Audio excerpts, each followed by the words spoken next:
क्या dream eleven एक सट्टा कंपनी है? और अगर ये सट्टा कंपनी है तो सरकार इसे बैन क्यों नहीं कर रही? अभी हमने सुना कि भैया इसको $8 बिलियन यानी लगभग 60,000 करोड़ की वैल्यूएशन पे इन्वेस्टर्स ने पैसा दिया है। आखिर इन्वेस्टर ने इसकी इतनी वैल्यूएशन क्यों लगाई और इतना पैसा भाई क्यों दे रहे हैं? आखिर ये ड्रीम इलेवन पैसा कमाता कैसे और दिनों दिन इसका प्रॉफिट बढ़ता कैसे जा रहा है और ये धीरे धीरे बहुत बड़ी कंपनी बनती जा रही है? क्या है इन सबके पीछे का राज? क्यों गवर्नमेंट बैन नहीं कर रही? कंपनी का क्या फायदा और खेलने वालों का क्या फायदा? आज करेंगे इस सभी चीजों पे से पर्दाफाश, क्योंकि ये चैनल आम आदमियों के लिए नहीं है। ये चैनल उन खास आदमियों के लिए है जो एंटरटेनमेंट नहीं ढूंढ रहे, वो ढूंढ रहे हैं इंफोटेनमेंट, जहां पे कुछ जानकारी भी मिले और मनोरंजन भी हो। तो बिना समय वेस्ट किए करते हैं वीडियो की शुरुआत।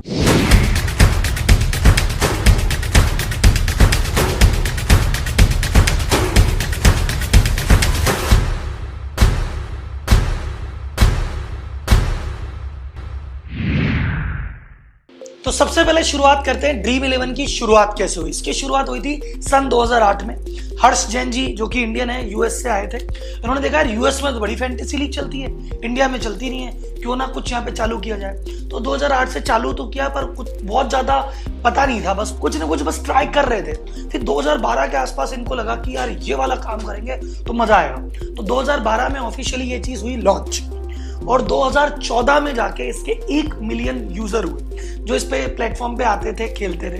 लेकिन से 2014 में हुए 1 मिलियन, 2016 में जाके हुए 2 मिलियन, लेकिन भाई साहब 2018 में ये हो गए 45 मिलियन, यानी लगभग 4.5 करोड़ यूजर। और 2019 आते आते इनका टोटल रेवेन्यू था 2000 करोड़ से ज्यादा।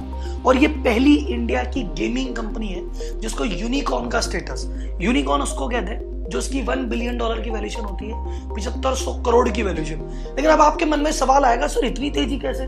8 से चालू हुई, 2014 तक तो कुछ भी नहीं था, ये 5 साल में ऐसा कैसा तूफान मचा दिया?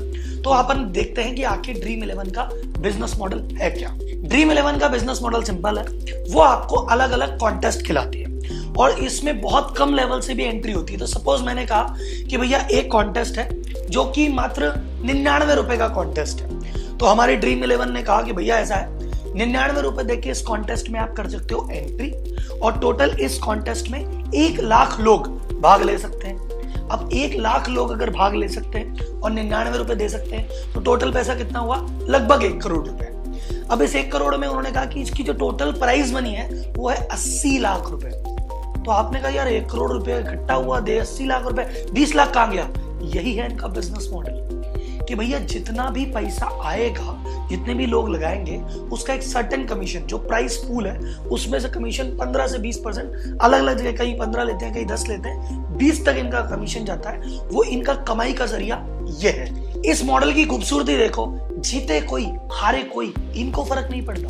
जैसे ही आपने कॉन्टेस्ट में पार्ट लिया, इनके पास भैया उस परसेंटेज पहुंच चुका है। अब आप जीतो तो बढ़िया, हारो तो बढ़िया, 80 लाख ले जाओ चाहे 8 रुपए ले जाओ, आपकी हेडेक है, इनकी नहीं। अब क्या है, ड्रीम इलेवन ने आईपीएल स्पॉन्सर किया है, 222 करोड़ का खर्चा भी किया है। तो हमको पता है कि अच्छा ड्रीम इलेवन पे भैया आईपीएल वाली टीम है ना, इस पे बनती है।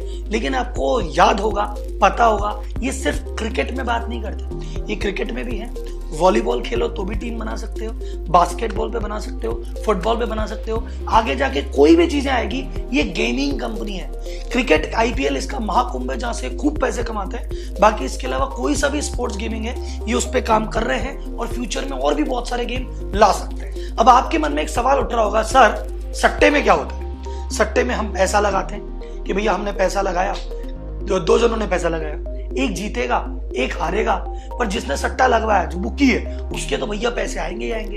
तो सर ये मामला कुछ वैसा सा लग रहा है, कोई जीत रहा है कोई हार रहा है और ये तो कमा रहा है, यार ड्रीम इलेवन कोई बुकी तो नहीं है? तो ऐसा डाउट कई लोगों के और मन में आया और उन्होंने जगह जगह भाई साहब केस भी किए।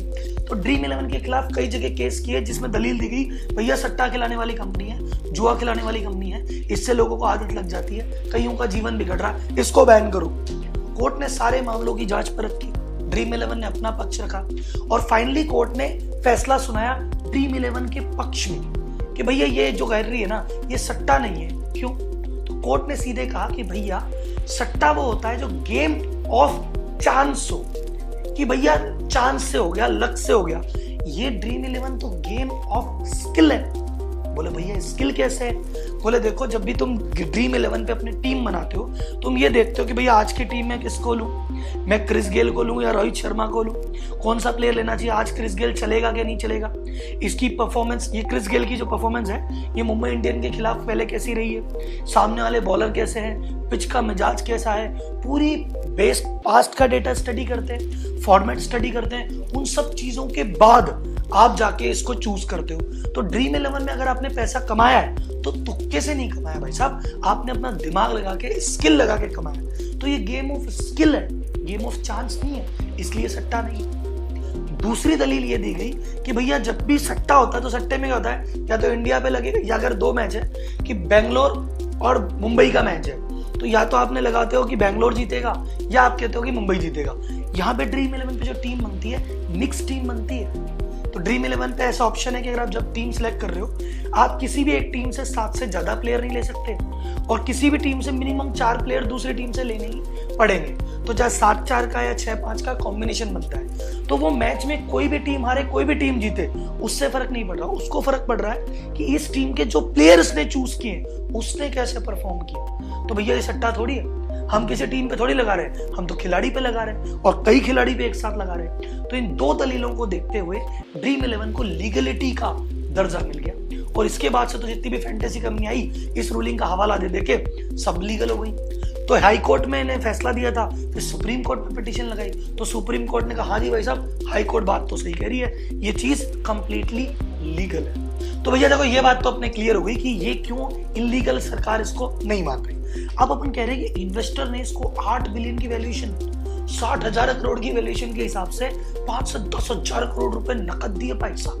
आखिर ये इतने बड़े बड़े इन्वेस्टर इतना पैसा क्यों लगा रहे हैं एक गेमिंग कंपनी में जो सिर्फ गेम खिलाती है, 19 रुपए 20 रुपए में गेम खिला रहे हैं, वो इसको इतना सारा पैसा कैसे दे दिया भाई साहब। तो बात आती है कि इन्वेस्टर इतना बड़ा पैसा एक कंपनी में क्यों लगा रहा है जो कि 150 रुपए की गेम खिलाती है। वो इसलिए लगा रहा है क्योंकि इसके बहुत सारे फीचर है। पहला फीचर है हाईली एडिक्टिव, भैया इसकी आदत लग जाती है। अगर एक बार भाई साहब आपने ड्रीम 11 पे टीम बना ली, आज आपने टीम बनाई तो अब आपको आदत इसकी कैसे लग गई, आपने आज टीम बनाई और आज जीत गए, आपने 50 रुपए में का गेम खेला था, 500 रुपए आ गए, आपको क्या लगेगा, अरे भाई मैं ही हूँ रॉक स्टार, मैं ही हूँ अगला अंबानी, अपन है भाई साहब, अपन में है चाणक्य बुद्धि, मैं ही हूँ रॉक स्टार। तो आप बोलोगे देख अपन रॉक स्टार है, आज जीते कल भी जीतेंगे। तो अगर आप जीत गए तो आपको खुशी मिलती है, मजा आता है, अगले दिन फिर लगाओगे। और बाई चांस आप हार गए तो आप बोलोगे साला खुन्नस में, अरे यार 50 रुपए का नुकसान हो गया, तो क्या फर्क पड़ता है, 50 रुपए ही तो है, ऐसे ही मैं कच्चा खिलाड़ी थोड़ी हूँ, कल लगाऊंगा और ये 50 रुपए रिकवर करके जाऊंगा। फिर कल भी भैया 50 रुपए लग गए, अरे 100 रुपए तो लगे, क्या हुआ, तीसरे दिन लगाऊंगा 200 रुपए कमा के ले जाऊंगा, और तीसरे दिन अगर 200 कमा लिए तो बोले पुराना घाटा बराबर, अब फिर जीते, अब और आगे बढ़ूंगा। तो ये हाईली एडिक्टेड। अगर आप देखेंगे ड्रीम 11 का जब भी ऐड आता है बकायदा डिस्क्लेमर आता है, जैसे कभी भी म्यूचुअल फंड या किसी कंपनी का आता है तो उसमें बहुत तेज एक लड़की बोलती है कि mutual fund are subject to market risk, आप इसमें इन्वेस्टमेंट करने से पहले ध्यान रखें। वैसे ही ड्रीम 11 का जब ऐड आता है तो डिस्क्लेमर आता है कि भैया इसकी आदत लग सकती है, कृपया सावधानी बरतें। दूसरी चीज लो एंट्री बैरियर। सर लो एंट्री बैरियर मतलब, सर ऐसा मान लो कि ड्रीम 11 में कई लीग ऐसी है 19 रुपए में चालू है, 40 रुपए में चालू है, 70 रुपए, 100 रुपए। अब मुझे बताओ अगर आपकी सट्टा खेलने की इच्छा है और आप किसी सटोरी के पास जाओ, 19 रुपए का सट्टा लगाने देगा? आप गैम्बलिंग करने जाओ, 19 रुपए में अंदर घुसने देगा? कतई नहीं। ये ऐसा है जहाँ 19 रुपए से एक बच्चा भी मम्मी से पॉकेट मनी लेके 20 रुपए में सट्टा खेलना चालू कर सकता है। सट्टा शब्द मैं नहीं बोलूंगा, जब सरकार नहीं बोलती तो मैं क्यों बोलूं। 19 रुपए में अपनी गेमिंग चालू कर सकता है, टीम बनाना चालू कर सकता है। तो हर लार्जर ऑडियंस अगर यही होता कि 5,000 रुपए मिनिमम, तो कम लोग आते। 19 रुपए, 20 रुपए, 50 रुपए पूरी भीड़ की भीड़ आती है। और अगर हम पैसा लूज भी कर देते हैं तो क्या फर्क पड़ता है?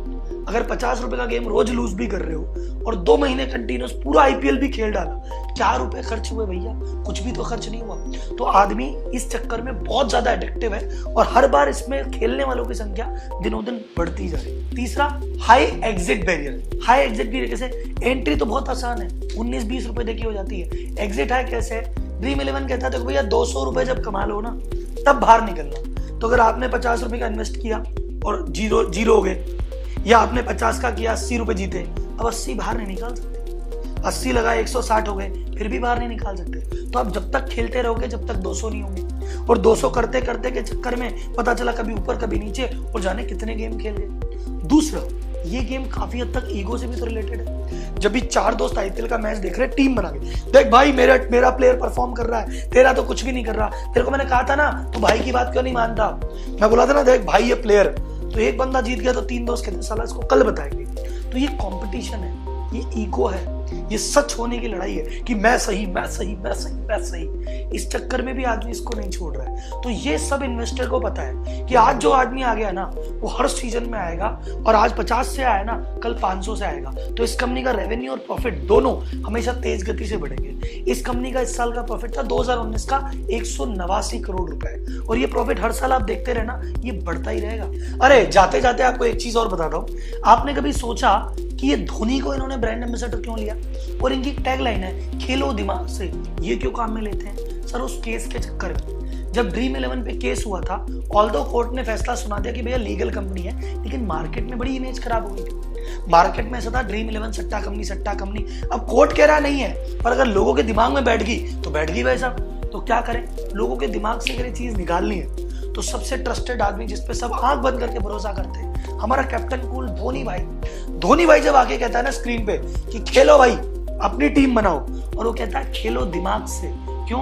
क्योंकि कोर्ट ने कहा था गेम ऑफ स्किल है, गेम ऑफ चांस नहीं है। कहता है खेलो दिमाग से, यानी वो कह रहा है कि ये गेम दिमाग से खेलने से आदमी जीतता है। तो दिमाग वाली बात हो गई, तो सट्टे वाली बात नहीं गई, और धोनी खड़ा है तो जो डाउट थे वो भी भाई साहब दूर हो गए। अब मेरा आपसे एक सवाल है कि ड्रीम 11 को लेके ना एक बहुत बड़ी कम्युनिटी है जो ड्रीम 11 के फेवर में। वो लोग कहते हैं कि भैया मुझे क्रिकेट की नॉलेज भी है, मुझे क्रिकेट में इंटरेस्ट भी है, तो क्यों ना मैं मेरी नॉलेज और मेरी इंटरेस्ट के बेसिस पे काम करूं, मस्ती भी लूं और पैसे भी कमाऊं। क्या दिक्कत है? बहुत बढ़िया चीज है ये। कुछ लोग ये कहते हैं कि भैया ये तो यार सट्टे जैसी जुए जैसी आदत है, इसको करने के चक्कर में आपका बहुत सारा टाइम वेस्ट होता है। शाम को मैच है, सुबह से लेकर शाम तक आप सोचते हो कि यार कौन सी टीम लूं, किसको हटाऊं, और फिर मैच चालू होने का एक्साइटमेंट रहता है, फिर मैच पूरा देखते हो, फिर अगले दिन जीते या हारे, फिर अगले दिन की प्लानिंग। तो आपका बहुमूल्य समय वेस्ट होता है जो कि इसकी इतनी वर्थ नहीं है। और कभी कभार धीरे धीरे हर आदत बुरी भी होती है। तो मैं न इसके फेवर में हूं न इसके अगेंस्ट में हूं। मैंने आपको इसके सभी चीजें बता दी है, तर्क के साथ, फैक्ट के साथ, पर्दे के पीछे की बातें भी बता दी है। अब फैसला आपको करना है। मुझे कमेंट बॉक्स में बताओ आपका क्या मानना है। आपको लगता है सट्टा कंपनी है, नहीं खेलना चाहिए, सरकार को बैन करना चाहिए? तो सर जी सरकार तो उसको बैन नहीं कर रही, क्योंकि सरकार को जबरदस्त कमाई हो रही है इनकम से, टैक्स से। क्योंकि जो भी ये कमाई जीतती है ना, ये लॉटरी की श्रेणी में आती है। इसमें सरकार को मिलता है 30% टैक्स। तो सरकार को तो भैया जो कंपनी कमा रही है उस पर भी पैसे ले लेती है, और जो प्लेयर जीत रहे हैं उस पर भी टैक्स ले रही है। तो सरकार को तो भैया अंधी कमाई, तो सरकार तो इस पे बैन नहीं लगा रही। अब आप बताइए आपका क्या विचार है? क्या सरकार सही कर रही है?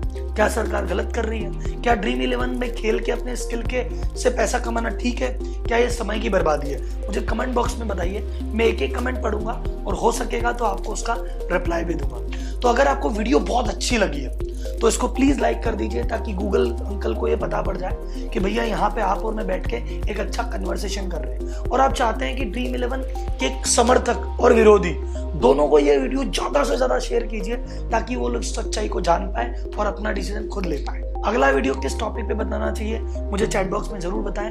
अगला वीडियो अगली चीज लेके जरूर हाजिर रहूंगा, इंफोटेनमेंट लेके। तब तक के लिए धन्यवाद। जय हिंद।